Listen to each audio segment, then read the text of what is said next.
തായ്ലൻഡിലുള്ള Israel പൗരന്മാർക്ക് മുന്നറിയിപ്പ് നൽകി സർക്കാർ. തായ്ലൻഡിലുടനീളം ഇസ്രായേൽ പൗരന്മാർക്കും ജൂതന്മാർക്കും നേരെ ആക്രമണമുണ്ടാകാൻ സാധ്യതയുണ്ടെന്ന റിപ്പോർട്ടിന്റെ അടിസ്ഥാനത്തിലാണ് മുന്നറിയിപ്പ്. നവംബർ 15-ന് കോഫങ്കൻ ദ്വീപിൽ നടക്കുന്ന പ്രശസ്തമായ ഫുൾമൂൺ പാർട്ടിയോടനുബന്ധിച്ച് ആക്രമണമുണ്ടാകാൻ സാധ്യതയുണ്ടെന്നാണ് തായ് പോലീസ് ഇസ്രായേൽ സർക്കാരിനെ അറിയിച്ചത്. തായ്ലൻഡിലെ ഇസ്രായേലുകളോട് ജാഗ്രത പാലിക്കാൻ ദേശീയ സുരക്ഷാ കൗൺസിൽ ആവശ്യപ്പെട്ടു.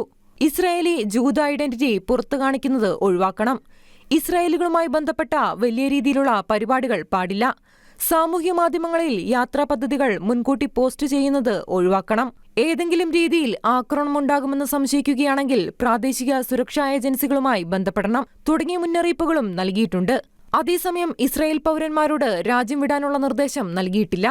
സമീപ മാസങ്ങളിൽ തായ് സുരക്ഷാ സേനയുമായി സഹകരിച്ച് ഇസ്രായേലി സുരക്ഷാ വിഭാഗങ്ങൾ രാജ്യത്ത് നിരവധി സംഭവങ്ങൾ തടഞ്ഞിട്ടുണ്ടെന്ന് മൊസാദിനും ദേശീയ സുരക്ഷാ കൗൺസിലിനും വേണ്ടി പുറത്തിറക്കിയ പ്രസ്താവനയിൽ വ്യക്തമാക്കി. ഒക്ടോബർ 7-ന് ശേഷം ഇറാനും അതിന്റെ സഖ്യകക്ഷികളും ലോകമെമ്പാടുമുള്ള ഇസ്രായേലികളെയും ജൂതന്മാരെയും ആക്രമിക്കാനുള്ള ശ്രമങ്ങൾ ശക്തിപ്പെടുത്തിയിട്ടുണ്ടെന്നും പ്രസ്താവനയിൽ ആരോപിച്ചു. വെള്ളിയാഴ്ചയാണ് ഫുൾമൂൺ പാർട്ടി നടക്കുന്നത്. സാധാരണഗതിയിൽ ആയിരക്കണക്കിന് ഇസ്രായേലി ടൂറിസ്റ്റുകൾ ഇതിൽ പങ്കെടുക്കാറുണ്ട്. ആക്രമണമുണ്ടാകുമെന്ന മുന്നറിയിപ്പിനെ തുടർന്ന് കോഫങ്കൻ ദ്വീപിലുടനീളം പോലീസ് ചെക്കിംഗ് പോയിന്റുകൾ സ്ഥാപിച്ചിട്ടുണ്ട്. ഇന്റർനാഷണൽ ഡെസ്ക് ഷിക്കീന ന്യൂസ്.